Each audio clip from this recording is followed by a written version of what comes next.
Dans la cour de promenade du quartier du SMPR, il y a des malades mentaux lourds. De plus en plus, comme dans toutes nos prisons.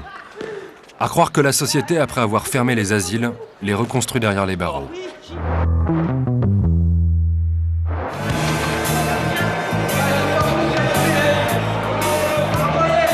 Les Baumettes. Une véritable usine à détenus qui digère 4000 personnes chaque année. À 3 par cellule, ils attendent d'être jugés. S'ils sont condamnés, ils attendent d'être transférés. Un univers dur, déstabilisant. Pourtant, en France, la santé mentale des détenus est un aspect négligé par la médecine en prison.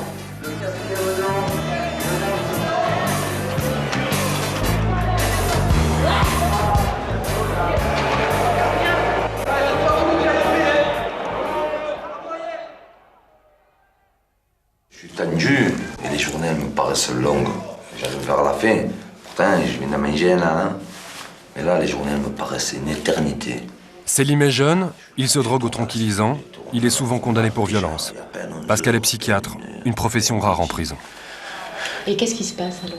Eh bien, il se passe que je me dispute un peu avec tout le monde, j'ai de mauvaise humeur. Je sais pas, voilà, je peux m'en prendre une surveillance. Ça m'est déjà arrivé 4 fois en prison de m'en prendre une surveillance. Je peux m'en prendre une surveillance, je peux m'en prendre à un mec, je peux m'en prendre à moi, je me suis déjà taillé, je sais pas, ça, sur le coup. Une parole de Je sais travers? pas, voilà, ça, je sais pas. Si je serai à l'étage, me connaissant et connaissant les surveillants du bâtiment, je finis au cachot. On peut dire que chez vous... Depuis toujours, Selim a un problème, les nerfs. C'est plus fort que lui, il n'arrive pas à se contrôler. Dans 3 semaines, il sort et il a besoin de parler.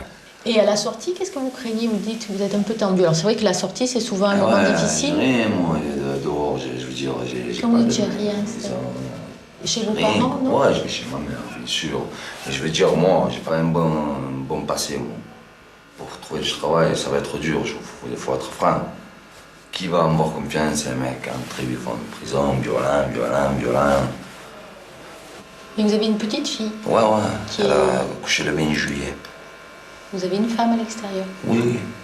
On est un peu en guerre, là. À cause de quoi? Hein? À cause de quoi? Ouais, à cause de... Parce qu'elle déconne dehors. Et votre petite fille, vous l'avez vue? Oui, ma mère me l'amène, on parle quand même. D'accord. Ouais, ça va. Je me l'amène, je la vois, je suis content. Ça fait plaisir. Petit bout de chou. C'est gentil. Alors qu'est-ce que vous pensez qu'on peut faire pour vous?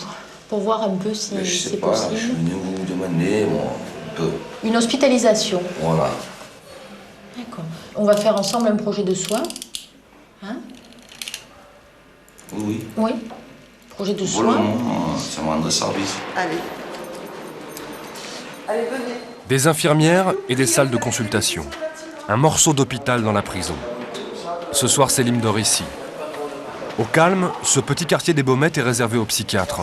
On appelle ça le SMPR, le service médico-psychologique régional. Moi, je trouve que c'est plutôt une bonne chose que ce patient-là, puisqu'on parle de lui, vienne demander avant. Ça prouve qu'il a avancé déjà un peu sur le plan personnel, qu'il arrive un peu à anticiper, qu'il arrive à repérer quand il va pas bien et quand il va y avoir un problème.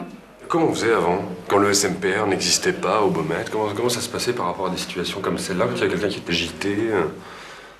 Il pétait les plombs et il se retrouvait au quartier disciplinaire. Vous avez un nouveau voisin qui vient passer quelques jours dans le service. Vous y faites un peu de place? On va aller faire un peu de place. Hein. Voilà, Pas de problème, hein. je vous laisse vous installer, on se voit tout à l'heure à la Pas de distribution problème. des médicaments. Ok. Ok? Allez, à tout à l'heure. À tout à l'heure. 26 SMPR en France, sur 186 établissements pénitentiaires. S'occuper des problèmes psychologiques des détenus n'est pas une priorité. Tu peux me les faire changer les draps? Non, samedi on les change.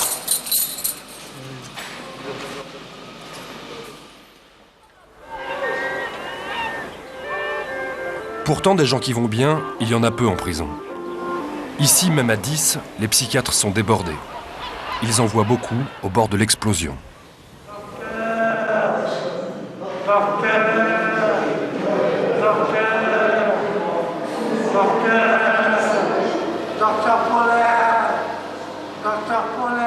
En prison, on se coupe, on se taillade, on avale des choses qui font mal. Comme on ne peut pas parler, on fait parler son corps. C'est ce que vient de faire M. Sanchez. Parler à un docteur, on ne me laisse pas le droit de parler à un docteur. de voir un docteur. On se voit tous les jours pratiquement.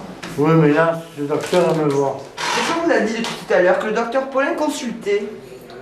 Et qui vous verrez dans Voilà. l'après-midi. C'est pas vous qui décidez à quel moment. Et moi je comprends pas bien là quand visiblement alors vous êtes très angoissé sûrement. Et quand l'infirmière vous dit que vous allez voir le médecin, mais un peu plus tard parce que là il est occupé, c'est pas possible. C'est rien ça. Je vais faire pire. Hein. Alors vous voulez le voir pourquoi, monsieur? Je vais changer d'étage. Et vous coupez parce que vous voulez changer d'étage? Oui. Je vais changer d'étage. Alors à côté aussi vous allez vous couper quand ça ira pas? Non, je vais changer d'étage. Vous voulez quitter le SMPR? Voilà, je vais quitter Tout de le suite. SMPR. Tout Voilà. de suite, tout de suite. Tout de suite. Pourquoi? Parce que j'en ai marre. Qu'est-ce qui s'est passé là? J'en ai marre je m'entends plus avec mon camarade. Ça se passe pas bien.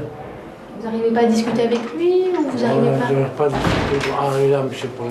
Le docteur qu'il voulait voir. Vous étiez mieux quand vous étiez seul en cellule ici? Seul? Oui. Non. Toujours avec quelqu'un. Mais moi, je vais aller en étage. Je vais aller avec les autres détenus. Vous ne pensez pas qu'on peut attendre demain? Non, non, non, je vais aller maintenant. Je ne tiendrai pas jusqu'à demain. Et vous pensez que si ici vous êtes en disposition de vous faire du mal, à côté, vous n'allez pas vous faire du mal? Non, à côté, non. Parce que vous n'allez pas choisir avec qui vous allez être en cellule. Non. Si vous tapez à côté, vous allez monter au gardien non, disciplinaire, alors qu'ici, quand Non, même... non, non, non, non. Ce n'est pas une difficulté. Surtout que bon, si on reprend l'histoire, Oui. monsieur avait demandé une hospitalisation à SMPR. Oui. Nous ne l'avons pas obtenu tout de suite. Il s'était coupé, il a mis le feu à sa cellule. Donc, pourquoi vous êtes venu au SMPR? C'est père pour guérir. Pour guérir. Je suis guéri. Là, maintenant, je ne prends plus rien. Ah, si vous arrivez à patienter jusqu'à demain matin, ça prouve vraiment que vous allez mieux. Parce que demain matin, je ne peux pas tenir. Des détenus comme M. Sanchez, il y en a de plus en plus en prison. Fragiles, sans repères, sans lien social. Ça serait plus sage de rester jusqu'à demain matin. On va appeler l'infirmerie du bâtiment A pour leur dire que vous sortez, mais que vous êtes quand même un peu à surveiller si ça va pas. En sachant que si ça va très mal à côté, on vous reprendra au SMPR. Mais ça aurait été quand même beaucoup plus Non, non, non. sage. Mais vous n'êtes pas un homme sage quand vous êtes comme ça. Que vous restiez un peu ici. Les surveillants préfèrent que des gens comme M. Sanchez dorment en bas au SMPR. Les agités, brûleurs de matelas, tailleurs de veines, c'est ingérable là-haut en détention. Le rêve serait que les psychiatres fassent dormir toute la prison à coups de tranquillisants. Mais la médecine en prison est indépendante de l'administration pénitentiaire. Les psychiatres dépendent de l'hôpital public. Ils sont là pour aider des gens volontaires, pas pour faire dormir les récalcitrants.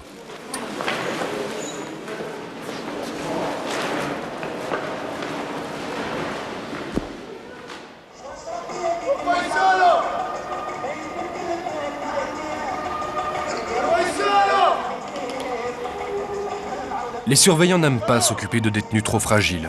À tout prendre, ils préfèrent les gangsters.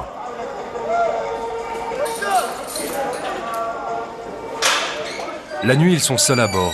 Plus de médecins, plus de psychiatres.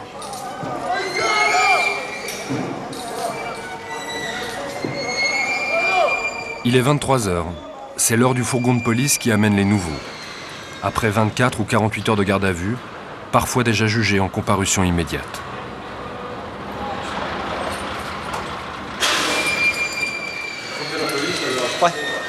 La nuit, c'est donc aux surveillants de juger à qui ils ont affaire. La justice française, c'est de merde.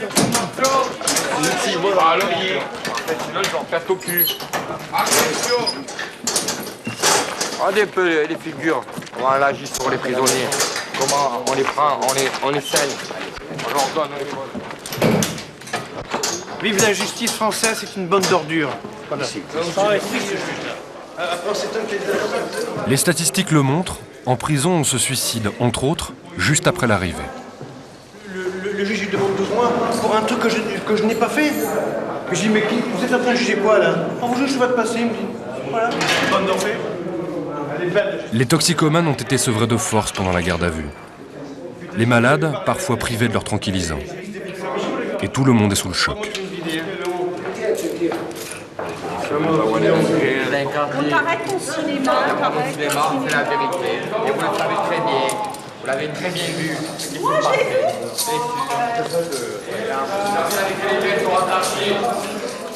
Coup d'œil aux affaires saisies par la police. Ouais. Est-ce qu'il y avait des médicaments dans le tas?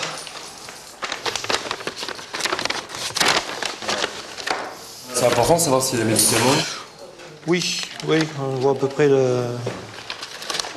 Ouais, déjà, c'est d'accord. Suivant les médicaments, on cerne à peu près le personnage. Oui, on peut toujours se tromper. Les juges demandent souvent qu'un médecin voie un détenu dès l'arrivée en prison. Ils savent pourtant que les baumettes sont vides la nuit. Est-ce qu'il y a des demandes d'examen médical par le juge ce soir? Oui, 3. Mais il n'y a pas de médecin là. Là, il n'y a pas de médecin, je suis obligé d'appeler... Pardon. Je suis obligé d'appeler SOS Médecins. Non. Je l'ai vu tout à l'heure, mais... Affaire examinée par médecin, affaire examinée par médecin. Ouais, c'est bien. La crainte, c'est de ne pas voir, de ne pas cerner celui qui va très mal.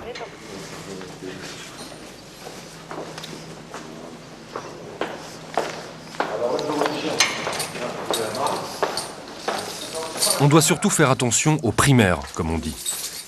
Ceux qui arrivent ce soir pour la première fois. Allez. Qui c'est qui gagne? Qui c'est qui gagne? Vous êtes déjà venu ici? Non. Demain matin, vous voyez le chef, vous voyez le service médical. De toute façon, dans la matinée, elle va être chargée demain. Entre les audiences, remplir les papiers, et tout, visite médicale, ça va être chargé. Allez, bonsoir.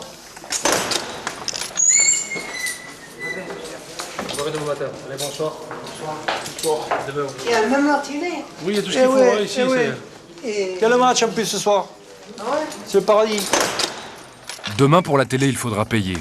Ce soir, tout le monde est devant. L'Olympique de Marseille joue contre les Anglais en Coupe d'Europe. C'est calme. Alors, la cellule en état à peu près. Allez, les deux autres. Je vais rentrer deux choses. Hein? Vous avez rentré le match. Max, un jeune toxicomane. Partout, vous le savez. Allez. Allez, bonsoir, à demain. Verrez l'infirmerie sur un cheval. Moi, il faut que j'aille à l'infirmerie là. Oui, mais c'est prévu, c'est prévu. Allez. Oui, pas s'inquiéter. On va pas dormir. Ne vous inquiétez pas. On vous souhaite, vous savez. Allez, bonsoir. Allez. À tout à l'heure.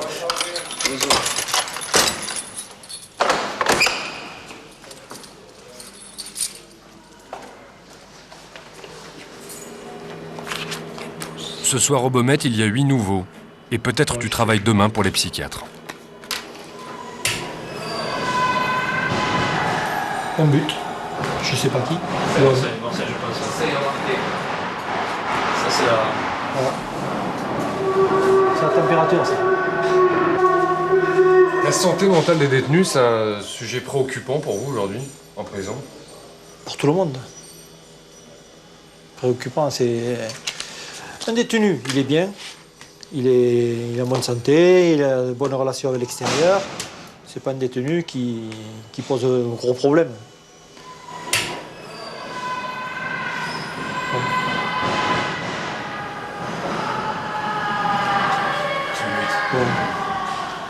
C'est sûr que pour les arrivants, il vaudrait mieux qu'il y ait un infirmier psy avec nous tout le temps, qui les détecterait mieux en professionnel. Nous, on a bien quelques formations, mais on n'est pas médecin, on ne fait pas partie du corps médical. On est là, il faut les garder, coûte que coûte. Je me souviens, on a eu une intervention un soir, un gars qui avait complètement disjoncté. On a attendu SOS Médecins pendant 2 heures, et il a fallu le calmer, il fallait le tenir. Alors, il avait des passages impeccables. Puis il rigolait avec nous, il discutait, puis après il se jetait contre le mur et c'était abominable. Heureusement qu'on était plusieurs, on a réussi à se mettre tout autour et puis à essayer de le raisonner, quoi. Mais on a attendu 2 heures, plus de 2 heures. Parce qu'il n'y avait personne. Parce qu'il n'y avait pas d'assistance, ni rien. Il arrive enfin, SOS médecin.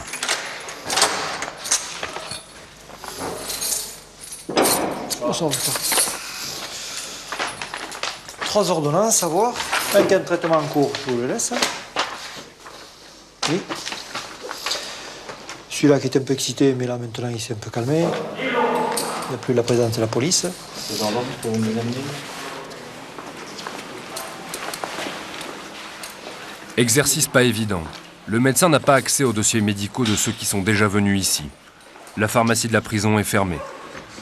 Lourde responsabilité, petits moyens.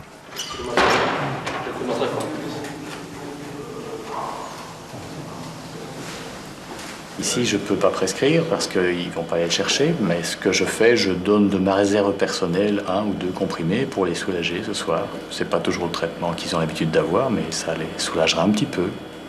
Je veux dire, je n'ai rien fait de spécial, hein. J'ai donné un comprimé. Je n'ai pas le temps ni de les écouter, ni de faire une psychothérapie en 20 minutes. Hein. C'est ça qu'il faut faire. Hein. Ce n'est pas les médicaments qui soignent les angoisses des gens. Hein. Le fond du problème, c'est après et c'est au quotidien. Parce que gérer l'angoisse de tous les jours, qu'est-ce qui ne va pas, pourquoi ça ne va pas, qu'est-ce qu'on peut faire parce que ça ne va pas, et c'est pas en distribuant des pilules, hein. Ça aide, mais c'est pas ça qui guérit.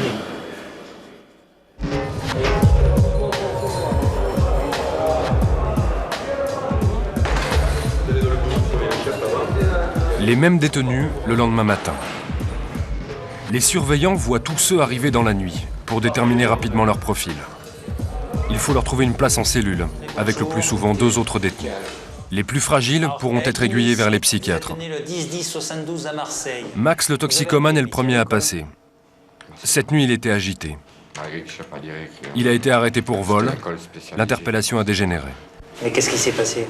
C'est passé qu'il y en a un policier m'a cherché, il m'a fait marcher sur l'ongle que j'ai donc d'arracher, là. Hein. Et après, il m'a mis une de droite, et après d'une droite, moi, j'ai mis une reprise de volée, hein, parce qu'il n'a pas manqué de respect, comme je lui ai dit.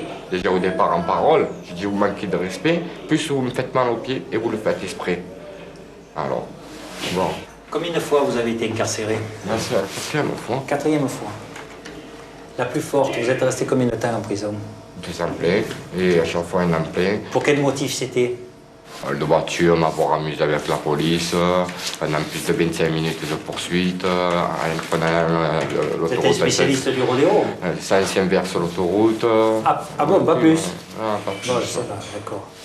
Je sais pas avec eux. Voilà, je vous remercie, vous pouvez disposer. Merci. Un jeune récidiviste, comme beaucoup de détenus. La toxicomanie en plus. Bref, le quotidien. Vous avez un numéro de téléphone d'une personne? C'est le suivant qui a l'air plus inquiétant. Pour lui, c'est la première fois. Une bagarre entre jeunes des cités. D'accord. Je vais vous mettre au bâtiment là. Hein. Qu'est-ce qui s'est passé? J'ai trop de nerfs. Vous avez trop de haine? De nerfs. De nerfs? D'accord. Ça vous arrive souvent, ça? Non. Non? D'accord.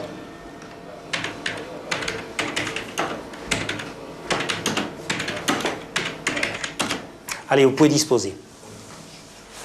Vous avez déjà suivi un traitement médical? Oui. Oui? À quel endroit vous avez suivi ce traitement médical?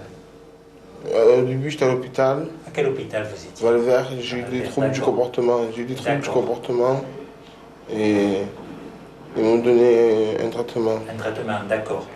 Là, vous allez voir le médecin, vous lui parlerez de vos problèmes hein, que vous avez eu déjà, que vous avez déjà été hospitalisé à l'hôpital Valvert et que vous avez eu un traitement. Oui. Hein, pour soit il continue le traitement, soit il essaiera de se mettre en rapport avec les médecins. Non, continue le traitement, il faut que je continue. Voilà, il faut continuer le traitement. Mais parlez-en au médecin en descendant. Hein. Pas de problème. D'accord. C'est la première fois, monsieur, que vous venez en prison? Oui. La première fois que vous venez ici? Oui. Comment s'est passée la première nuit? Normal. Normal. Comment vous êtes senti? À quoi vous avez pensé? J'ai pensé à avoir de l'argent, travailler, me débrouiller en prison, pas être derrière le dos de tout le monde, avoir mon propre budget. Bon, je vais vous laisser. Merci. Alors, au revoir. Didier sortait juste de l'hôpital psychiatrique avant la bagarre. 3 semaines plus tard, pour sa première incarcération, on lui donne 2 ans et demi de prison. Vous avez des cellules qui ont à l'intérieur 1, 2, 3 détenus. Donc la cohabitation est assez difficile déjà avec des êtres qui ne présentent pas de troubles psychologiques. Et dans le cas où vous avez un détenu qui présente des troubles psychologiques, c'est beaucoup plus dur. Parce que soit les co-détenus le rejettent, nous on est obligé pratiquement de les doubler de craintes qui mettent fin à leur jour, et donc on est obligé de les protéger. Mais il faut arriver à trouver le co-détenu qui va accepter de cohabiter avec un détenu qui présente des troubles et qui parfois même est dangereux. Ce matin, on a aussi récupéré M. Sanchez, celui qui s'était coupé les veines au quartier des psychiatres parce qu'il voulait remonter avec les autres. Vous êtes bien à cette cellule-là? Ça va mieux? C'est pareil, c'est toujours pareil, hein, c'est une cellule. Hein. C'est sûr. Mais avec votre co-détenu, ça va? Il est gentil? Le détenu, oui, il est tranquille, il est très gentil. C'est un cousin à moi. Ah, ça va. Ça se passe très bien. Ça va aller? Ça va aller, oui. Par contre, vous ferez attention quand vous vous couchez de ne pas vous endormir avec la cigarette. Hein? Ah oui. Pas faire comme la dernière fois? Oui, oui, oui. Fumer assis? Je fumerai assis. Hein? Non, il était tard, il était 5 h du matin. Ah ouais. En plus, j'étais seul, j'avais pas ma tête, alors c'est pour ça que je suis parti à Saint-Pierre. C'est pour ça que le lit a pris feu. Oui. Il faut être attentif à ça, quoi. Hein? Mais là, ça ira bien, là. Là, ça va. Avec les surveillants, ça se passe bien? Ah, les surveillants, c'est tous des... Est-ce que je peux le dire? Vous dites ce que vous voulez, hein? C'est tous des cons, les surveillants. Pourquoi vous entendez pas bien avec eux? Parce qu'ils sont tous méchants. Il n'y en a pas des gentils, ils sont tous méchants. Mais ils sont méchants pourquoi? Parce qu'ils vous empêchent de faire ce que vous voulez? Voilà. Ah ouais. Parce que je veux. Par exemple, là, je devais y aller à l'infirmerie à 8 h et j'ai oublié. Je demande d'y aller, il m'a refusé. Pourquoi? Je dois prendre mon traitement, moi. Comment je vais faire maintenant? Mais il faut attendre que l'infirmerie vous reconvoque, obligatoirement. Quand vous êtes dehors, vous avez rendez-vous avec un médecin. Si vous donne rendez-vous à 8 h, il ne vous donne pas rendez-vous à 10 h. Si vous allez à 10 h, ben, la secrétaire vous reconvoque à un autre moment, qui convient au médecin. Bon, allez, je vous laisse. Allez, au revoir. Bon courage.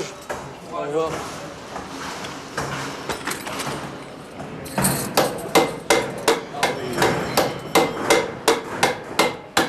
Je passe, c'est dur.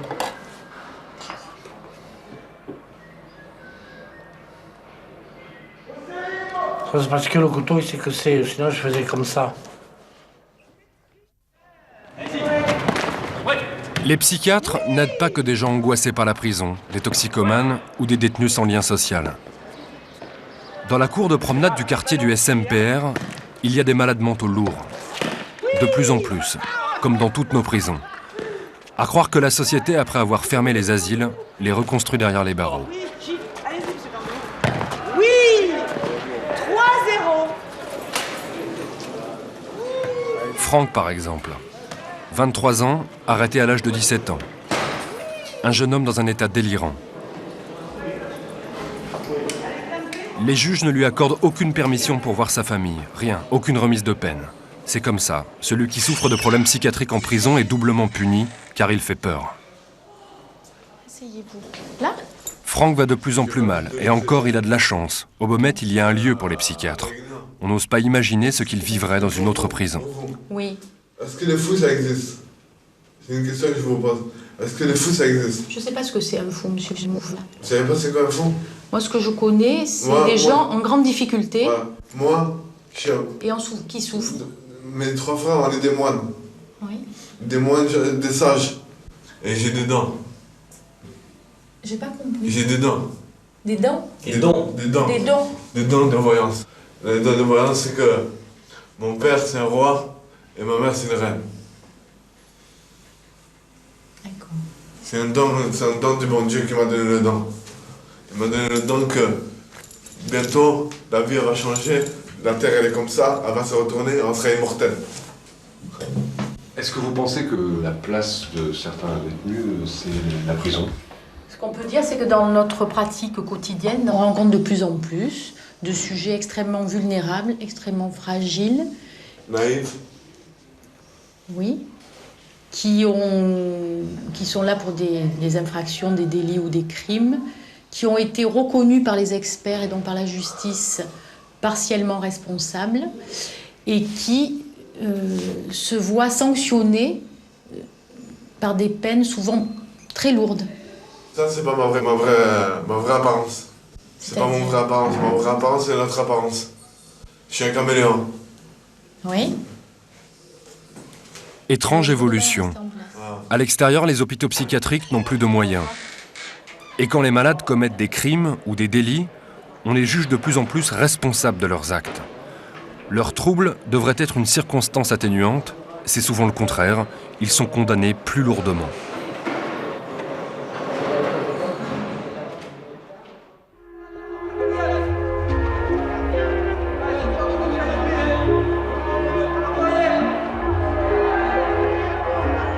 Une fois entre les murs, ces détenus fragiles sont abandonnés, rejetés, souvent condamnés au quartier disciplinaire car ils sont agités.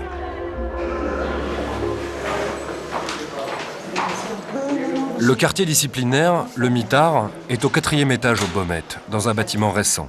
Le médecin-chef s'y rend souvent. Solitude extrême, plus de parloir ni de télé, au lieu du suicide en prison, là encore selon les statistiques. Quand je suis arrivée aux Baumettes, ils étaient parfois par 2 par cellule. Maintenant, ils sont tout seuls. Donc c'est vrai que c'est une extrême solitude. Et c'est là où on craint le plus les tentatives de suicide. Donc c'est pour ça qu'on est vraiment attaché, le service médical, à passer 3 fois par semaine. Bonjour. Bonjour. Des problèmes de santé, monsieur? Non, je pense pas. Pas de problème. Ok, au revoir.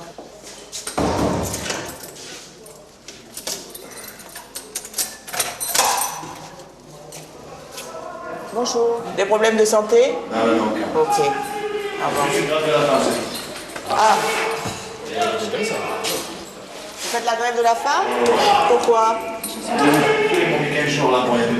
C'est parce que vous contestez la peine? Vous savez que ça sert à rien de faire la grève de la faim, monsieur, hein?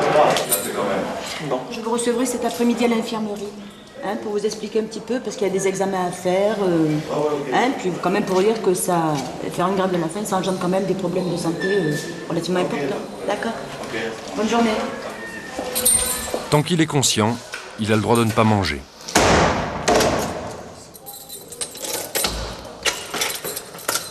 Bonjour, des problèmes? Aujourd'hui, rien de grave à signaler. Mais un détenu du mitard veut nous parler des fadas, comme il dit. C'est mal fait le système incarcéral. Il n'y a pas de juste milieu, je pense. On mélange n'importe qui, on met n'importe qui en prison.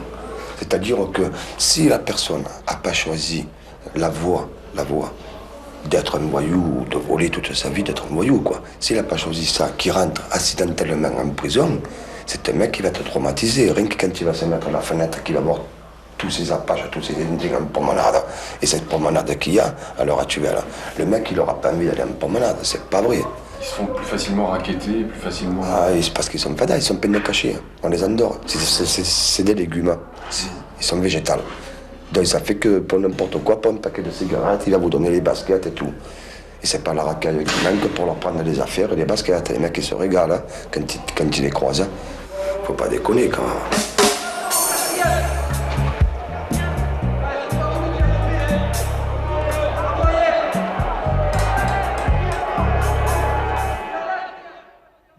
Vous avez toujours eu des difficultés en détention quand même? Oui, parce que on me raquette, on fait me frapper pour prendre des cigarettes, on me menace. Et vous avez du mal à résister? Oui. René a été suivi par les hôpitaux psychiatriques pendant 10 ans. On l'a même placé sous tutelle d'État. Puis il a été accusé dans une affaire de mœurs. Verdict, 10 ans de prison. Il a vécu l'enfer avant d'échouer au SMPR. Vous pouvez me raconter un petit peu toutes les difficultés que vous avez? Mais les coups dans les côtes, je sortais en promenade parce que, comme je me disais, bon, moi j'ai rien fait, je sortais en promenade à Draguignan, ils m'ont frappé à la figure, ils m'ont frappé de partout, dans les côtes. J'ai failli mourir. Et parfois vous avez été violent contre vous-même aussi? Lame de rasoir, oui. C'est-à-dire, est-ce que vous pouvez m'expliquer? J'avais les 4 lames de rasoir en l'espace de 4 ans. Et vous trouvez qu'on aurait dû vous mettre dès le début dans un hôpital plutôt que dans une prison? Oui. Parce que ça s'est aggravé. Ça s'est aggravé? Oui. En prison, vous trouvez? Oui, oui. Qu'est-ce qui s'est aggravé? Ben, mon état psychique. Qu'est-ce que vous avez aujourd'hui que vous avez l'impression que vous n'aviez pas quand vous êtes arrivé en prison? Ben, je discutais avec tout le monde. Là, je discute plus avec personne.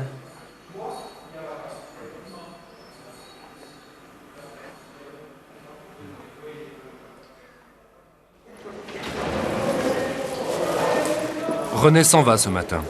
Il va à l'hôpital psychiatrique. Au grand soulagement des psychiatres et des surveillants qu'il avait vu mettre le feu à sa cellule. Ah, mais posez vos affaires. Part à l'hôpital, hospitalisé un certain temps, et après il revient ici. Vous rentrez dans le box, vous déshabillez? Vous enlevez tout, hein? Ça, c'est une lettre pour le médecin.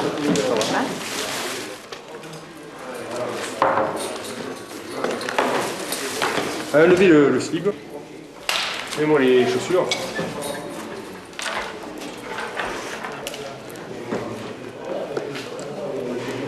Allez, c'est bon.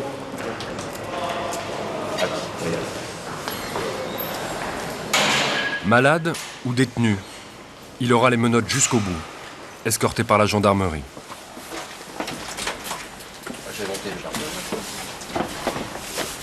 La procédure doit avoir l'aval du préfet.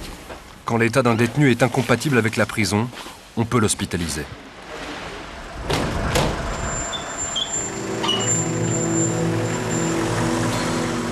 En fait, cela fait 4 fois que René s'en va et qu'on le renvoie ici. Il ne comprend plus la prison ni le sens de la sanction, mais c'est trop tard. Sa famille a peur qu'il se tue, voudrait qu'il finisse sa peine à l'hôpital. Encore 4 ou 5 années de prison pour lui.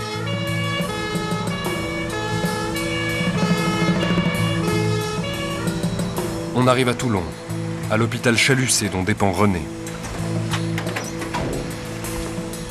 Il a fallu attendre des semaines pour qu'une place se libère. Il y avait des affaires avec vous ou pas? Oui, on a des affaires. C'est dans la salle de C'est dans la salle de soins? Oui. Bon. Ça fait combien de fois que vous êtes hospitalisé ici? Je crois 4 fois. 14 lits pour toute l'agglomération toulonnaise, soit 200 000 habitants. Ça a été un peu compliqué. On renverra vite René en prison pour libérer la place. Mais vous, vous êtes plutôt satisfait de revenir à l'hôpital? Oui, si ça se passe bien. Vous pensez que ça peut mieux se passer ici qu'en prison? Oui. De quelle manière?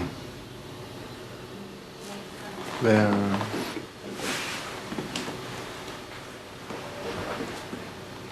Je comprends plus rien. Bon. C'est vrai que c'est un peu... je pense qu'aujourd'hui, c'était une journée un peu compliquée. Oui. Hein? Vous vous reposez un peu? Oui. Et puis je vous revois tout à l'heure? Oui. D'accord? Allez. À tout à l'heure. Dans l'idéal, aujourd'hui, la meilleure place pour lui, c'est ici. Pour une période limitée. Maintenant, pour une période plus longue, puisque je crois qu'il doit rester encore plusieurs années en détention, actuellement, il n'existe pas de place adaptée en France.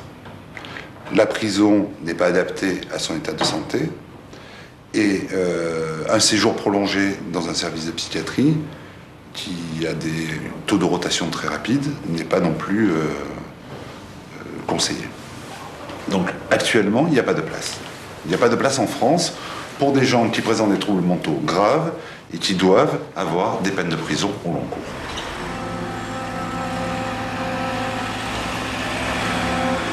À leur sortie de prison, beaucoup de détenus fragiles comme René sont internés d'office par le préfet à l'hôpital psychiatrique. On se demande à quoi aura servi leur incarcération.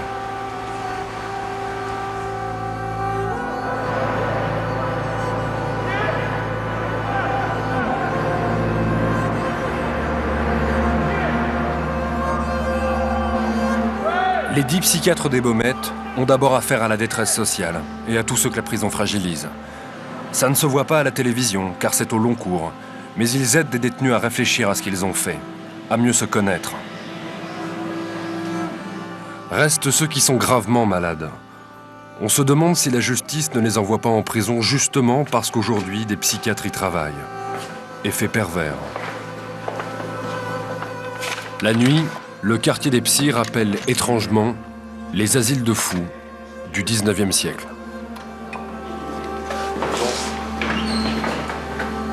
Bien sûr. Non mais je t'ai réveillé là. Voilà, tiens. Merci.